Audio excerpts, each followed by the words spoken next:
Hey, best friend. Let's be real for a second. Okay, we're those kind of buddies. So I think that we can. No one loves conflict unless there are some weirdos. I say no one. There are some weirdos that love conflict. They are not who I'm talking about. It's possible that they have a diagnosis, but I'm not here for that. So no one loves conflict. And it is a part of life. It might be your partner, friend, your boss, family member, you know, these difficult conversations can be overwhelming. Friend, but here's the thing conflict does not have to be scary. Conflict can be just fine. So today we're going to dive into why conflict happens. What's really going on when we're avoiding or, you know, piecing out so we don't have to engage in it, and how to handle these tough conversations with confidence and grace. Wouldn't that be great? In my lifetime, I have had many a difficult conversation from my parents who, like, in reality, they were always right and I was always wrong. So there's that.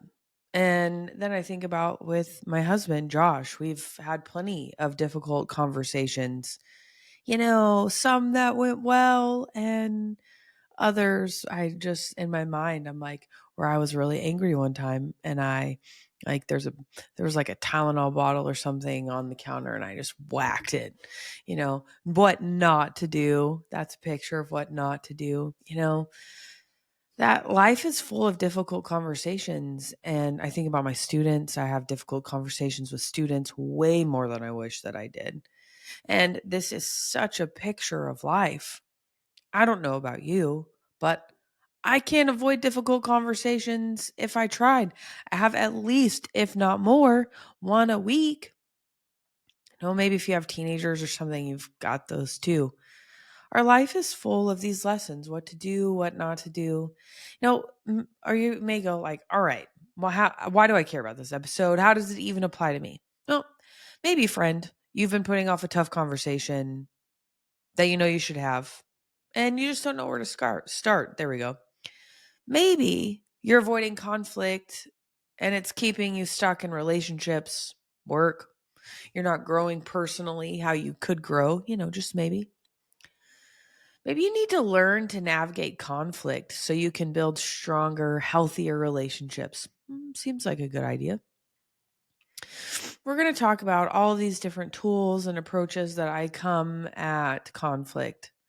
So, if it's all right with you, I'd like to just jump in. Okay, why conflict is important and how avoiding it hurts you. So, let's just start there. Let's just set the frame that one must have conflict. All right, one must have conflict. Got it.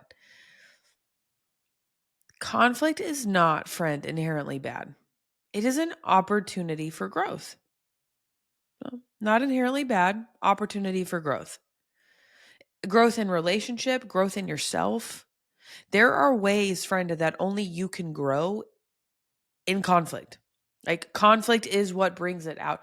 Conflict is the sand that puts the pearl that helps the oyster create the pearl. Conflict. Oftentimes too, we think that when we avoid conflict, it leads to something better, like peace. But really, all it does is begin to create this elephant that lives under a rug in your house that you constantly trip over. Avoiding conflict often leads to resentment, frustration, and emotional disconnection. What's really interesting is that there's research in the positive psychology realm of the world that shows that healthy conflict resolution builds trust, emotional intelligence, and long term happiness. Let me just say that again. Research in positive psychology shows that healthy conflict resolution, so not just conflict resolution, builds trust, emotional intelligence, and long term happiness. I don't know about you, but those are things that I would like to have. Those are things that I hope I help my children have. And then, I want you to think about the OG of um, couples counseling. He's retired now, but the OG, John Gottman, most researched marriage counselor in the world. And he talks about these four horsemen of the apocalypse. These are behaviors that predict relationship breakdown. Now, he talked about them in the context of romantic relationship, but in reality, these will break down any relationship. Work, friends, family, spouse, whatever. So the first one is criticism. And criticism is attacking character instead of behavior. Criticism says you lazy bum, why can you not do your dishes versus, hey, it really bothers me when you don't do your dishes, when you don't rinse out your bowl. That's a criticism. A criticism is about behavior. Excuse me. Criticism is about character. There we go. Then contempt. This is a naughty one.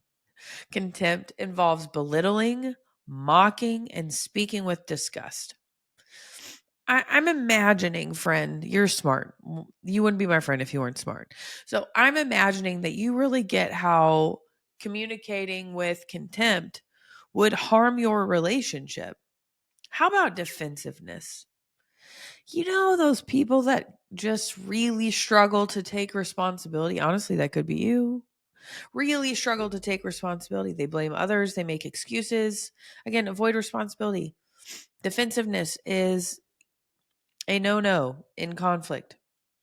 And then we've got stonewalling, shutting down, withdrawing, refusing to engage.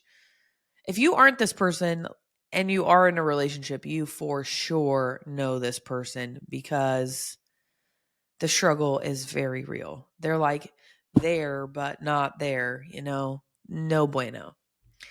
All right. So then let's think about these four things that are a part that are happening in conflict. Now, you have to think about the flip side of that, which is why this matters is you actually need to be able to repair well. Most conflict doesn't go swimmingly or as swimmingly as it could. That conflict often involves a need for empathy, for understanding, for starting up gently the conversation, trying again. So conflict doesn't have to ruin your relationship, whatever they are. It's all about how we handle it. I know that makes sense to you. Again, you're a smart person. Okay. So, what is really happening when we're in conflict? You've probably heard me talk about it if you've listened to some episodes, or you've heard about it because they're buzzwords on social media. So, from a neuroscience perspective, we have this fight, flight, freeze, and now fawn response. So, you run away, you run towards, you freeze, or you play dead. This is all about how the brain perceives conflict. Can you see that if someone has an issue with you or something, a behavior, and then you just want to fight them, you want to tell them all the things that are wrong with them, or you want to run off, or you with like freeze, you're there, but you're not there. Or maybe you just play dead, which is really funny, fun. You just play dead. You just are no longer engaged in a significant capacity. How that's not going to go very well for conflict. It's not going, I mean, it's going to create conflict, but it's not actually going to go well for getting the problem resolved. Our amygdala also does this amazing thing. The amygdala is very smart. When we feel intact, your emotional brain, which is where your amygdala is, takes over and it actually makes it harder for you to think logically. Now, don't get me wrong. Somebody here is like, yeah, but Dr. Britt, I can argue with the best of them. Okay. I can argue with the best of them. When I'm angry, I just light my partner up or my kids or whoever. Actually, your brain's just not thinking logically. Because if you were thinking logically, no matter how great of a attorney you should have been in your arguments, the reality is if your brain wasn't hijacked, you probably wouldn't be saying the things that you were saying, at least in the way that you're saying them. Makes sense, right? So, really, our rational brain turns off. It turns off. Now, Sometimes our attachment styles are at play. People that are securely attached often discuss emotions and resolve conflict well.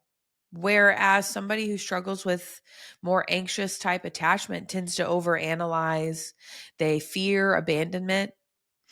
Maybe the avoidant attachment style is where maybe you withdraw, you suppress your emotions to avoid discomfort.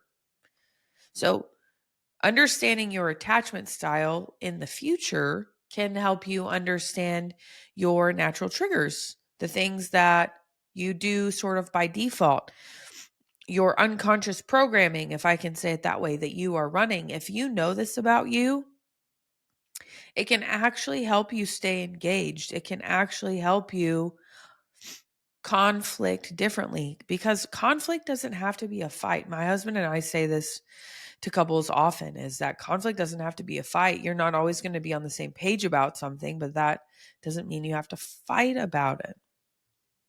And let's think about, I love the unconscious mind. So let's just think about the role of the unconscious mind for a moment. Your unconscious mind takes everything personally, even when it's not about you. Well, this is a problem.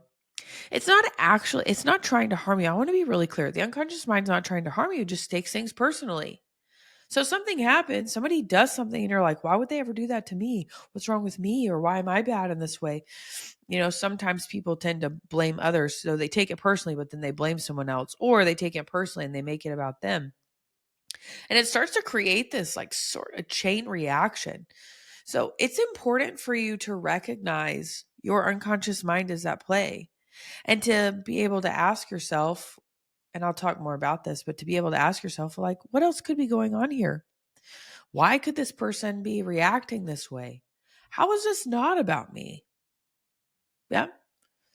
Now, your unconscious mind, let me get back to that. Your unconscious mind links past experiences with current conflict, often causing you to react more strongly than necessary. Again, it does this because it is a meaning-making system.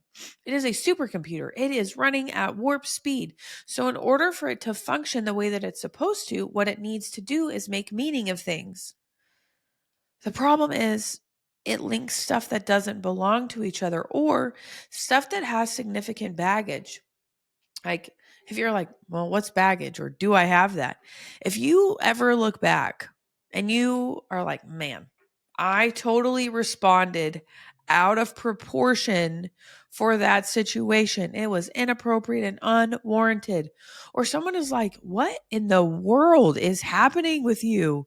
You are like level 10 and this is straight level 3. What is happening? That's a picture of baggage, which means that you've got some stuff running around in your unconscious mind that's linking things that really don't belong, or at least don't belong on that level. Yeah. All right. So also, when you are in the middle of conflict, your brain's not reframing very well. Not really in the slightest. It is not reframing in the way that it needs to be reframing. So, what can we do about this? Now, you know why, you know what's happening, but what can we do about it? Well, I want to first tell you, you really need to consider your language. I love this one. You need to consider your language. Why? Why do you need to consider your language? Well, your language, whatever language that you use, it starts to run a program. For example, if I say the word rage to you, what comes up in your mind? What do you get a mental image of? What about if I say angry? What comes up in your mind? Now, that we've got my favorite word to describe experiences that might make me angry. Peeved. I can't say it without smiling. Peeved. I'm so peeved sometimes. Sometimes people send me emails that peeve me. Yeah. I cannot say it without smiling. You need to frame your language. You need to understand that the language that you are using, friend, drives your experience, because your mind has an internal representation of the language that you're using. So you need to consider how you're talking about something, how you're talking about someone. This is valuable for reconsideration. All right? So, now that we're thinking about our language, I mean, if you say, I don't know, you start to label your spouse or your friend or your coworker and you're like, they're such a jerk. Well, your brain's going to pull from every other instance that you ever felt like someone was a jerk. Tell me how that's going to benefit you. I mean, it's going to drive you. It might continue to fuel you. I don't know. I mean, I'm willing to bet that some of you out there can rage fuel yourself of just thinking about this and that and coming back. And it's like, then you start connecting stuff that doesn't even belong. So, friend, you need to regulate yourself. You need to prepare yourself. If you're actually going to deal with difficult conversations with confidence, that's the key, with confidence. You need to regulate your emotions. By the way, you're the only person that's responsible for them. I don't care what somebody else said or did to you. You disempower yourself when you are like, well, they did this or they make me, it's like so disempowering. I mean this with so much love in my heart. I'm not judging you, but friend, it's super victim. I don't think that you actually want to walk around in a victim place. I mean, you could get something out of it. There could be some sort of secondary gain there, but in actuality, you need to prepare yourself. You need to regulate your emotions. Maybe you need to go take some big old deep breaths. Maybe you need to pray. Maybe you need to listen to some sort of music that calms your spirit.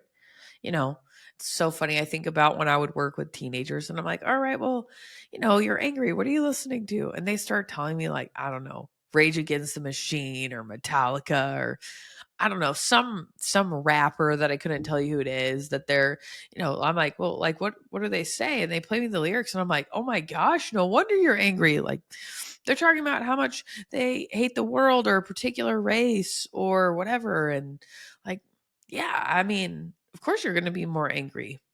Oh, maybe we should probably listen to something different. So regulate your emotions because if you start a conversation from a fighting place, from a defensive place, from a level 10 place, guess what? That's what you're going to get. Gottman talks about the importance of gentle startups and that we actually need to have gentle startups to have conversations well. So I'm getting ahead of myself.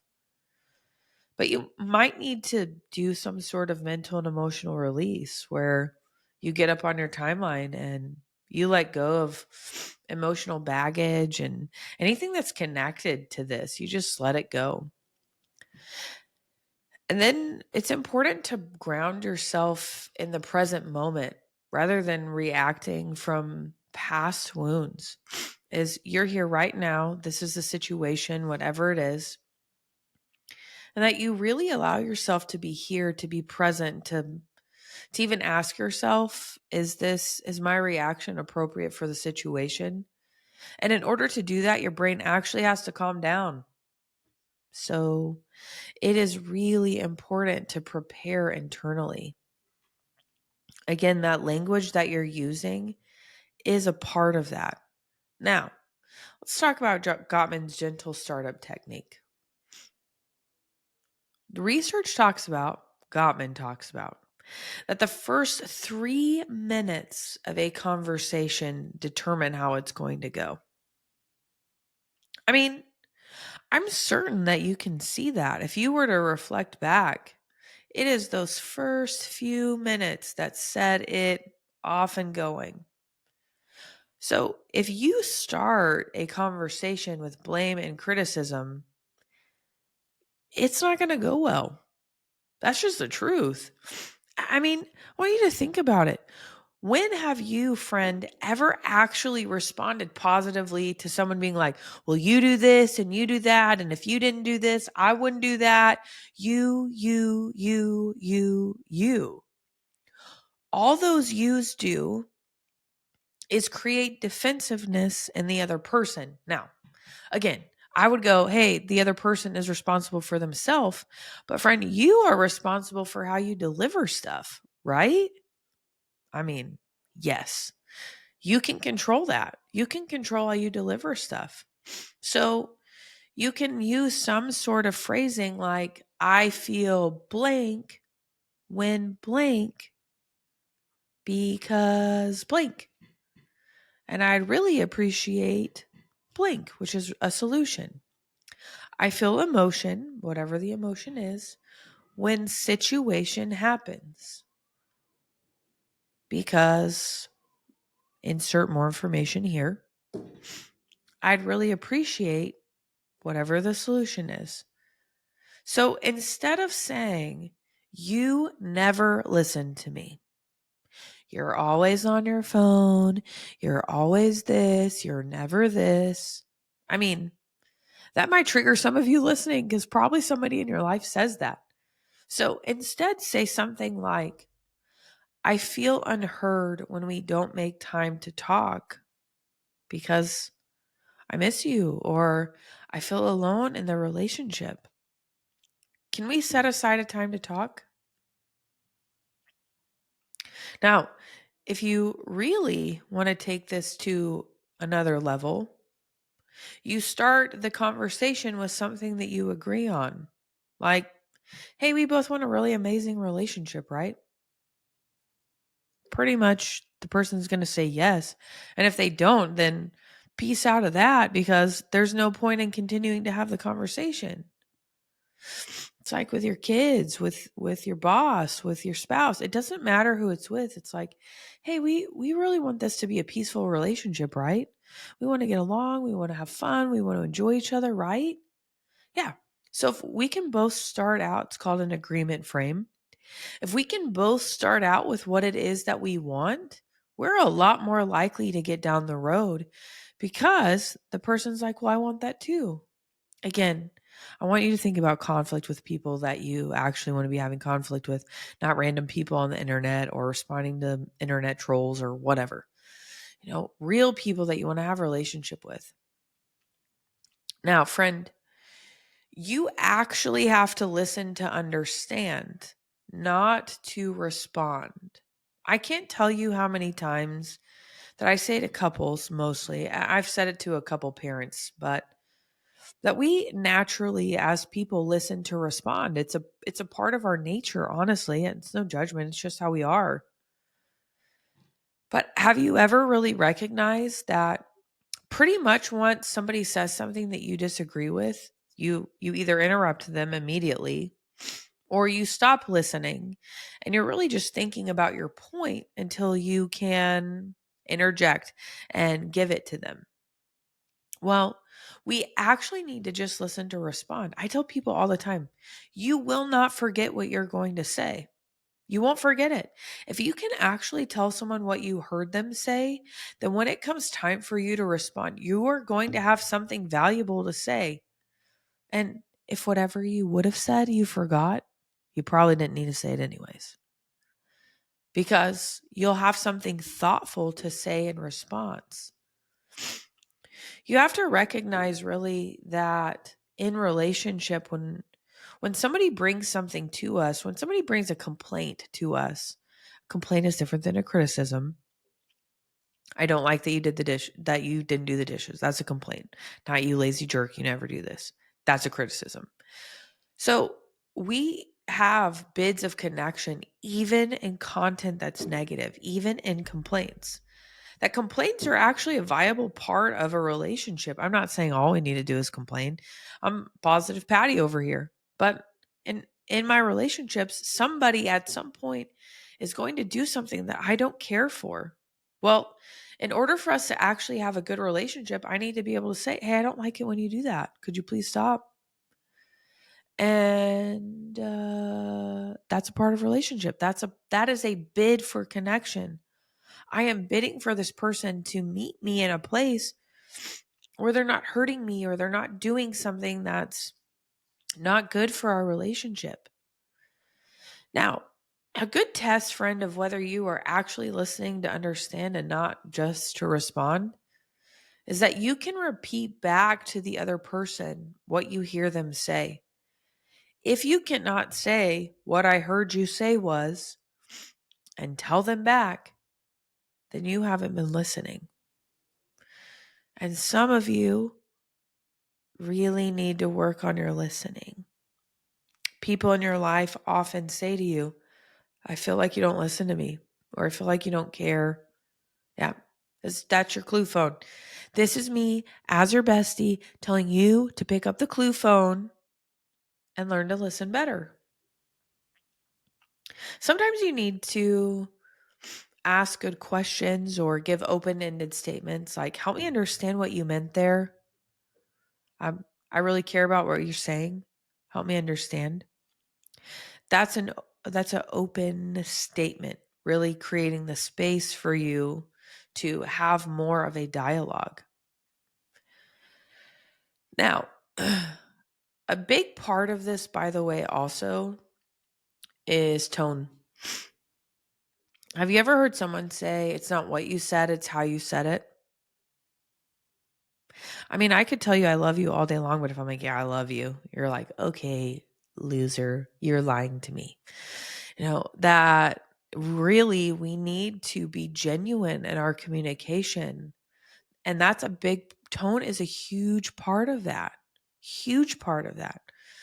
If I could insert really, cool clips in here, I would totally put Donald Trump going, huge.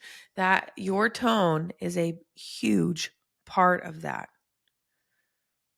The body, in communication, body language is 55 roughly of communication, meaning that's what the brain's reading. The brain is looking at you going, I hear the words coming out of your mouth. Does your body language match that? And then the next part of that is tone. And tone is about 40% of overall communication. 40. It's not what you say, it's how you say it. Yep. And then that 5% is words. And again, I want you to hear me. You can't be like, oh, you're such a jerk with a smile on your face and expect the other person to respond well to that. It's disingenuous. You're saying something mean with a smile on your face.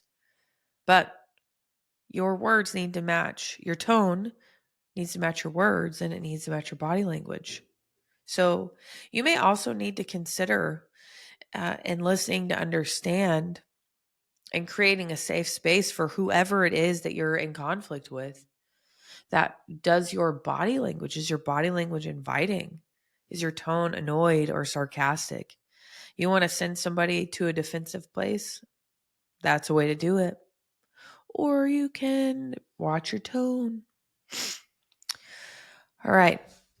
Another part of the art of, really mastering conflict is knowing when to take a break. You need to let your limbic system calm down. Remember, if your limbic system is lit up, your amygdala firing, you are not thinking rationally. So it's really great that if your emotions escalate, whoever, both of you, one or both of you, that you pause the conversation and return back to it when both people are calm. I'm hoping that you can really see how that would benefit you and make the conversation go better. A break of at least 20 minutes allows the nervous system to reset. So at least 20. Sometimes we need more, and it's okay if you need more. But the moment that you recognize it, that's when you need to call it. In our house, we say same team, bro, because we think bro's funny. It's like same team, bro. And that's our clue that conflict has gone to a place that we don't want it to go. So I encourage you, whatever it is, if you're like, hey, time out, I love you, call a break, because it gives you actually the opportunity to respond better. Don't you want that? Don't your brain to be firing on all cylinders? I know I do. Okay. Finally, I encourage you to really reframe conflict. It's collaboration. It's not a battle. It's not a fight. I want you to focus on solving the problem together, not winning an argument. Because, by the way, if you win, somebody loses. And I don't know about you, but my friends aren't losers. My husband's not a loser. My kids aren't losers. My boss isn't a loser. I'm my boss. She's not a loser. Whatever it is where you're like, hey, listen, here's the deal. I'm not in relationships with losers. So I really actually want to make sure that we win together. And sometimes you even need to ask the question of, hey, do you feel understood by me? That's the first part. And what do we need to do together to make sure that we both walk away from this conversation feeling like there was a win here? Because in reality, if I'm winning and you're losing, at least from my perspective, and you're listening to my podcast, so at least from my perspective, that's not really a win. Which also stings because sometimes I think in my, from a professor role, I have conversations with students where it's like, man, I really wish that you wouldn't have made this choice, or I wish you would have communicated sooner. It would have given us the opportunity to work through this or work on this, and that it doesn't end in a solution that they like. That doesn't mean that we both don't feel understood. Think about a time in my marriage when my husband and I had conflict, and still to this day, we are not on the same page about what we had conflict about. But that didn't remove any love in our marriage. It didn't change anything. Just was an unresolved conflict that will forever be unresolved because he thinks he did what was right and I didn't agree with it. And so here we are, and I never will. And his intentions for doing what he did were good. And so I can level with that. Friend, I want you to really see that you can address conflict with confidence. All it takes is for you to calm your brain, to approach the conversation well, to listen well, and to reframe. Reframe in your own mind. Again, I come back to the power of language, that I'm peeved about something rather than angry about it. I want you to know that you can do this. And if you've been doing it really poorly, no judgment. You're just going to need to practice it, which means in your practicing, you might need to take timeouts. It might take a more than one go at this before you get it right. But once you get it right, once you figure out how to do it, your brain can do more of it. That's what it does. It creates new pathways. It's pretty amazing. So as we're thinking about conflict, I really just want to pose a few questions for you to think through as per my usual. So first, what is one difficult conversation I've been avoiding and why? Number two, how do I typically respond to conflict? Do I fight? Do I flight? Do I freeze? Yeah, probably don't play dead.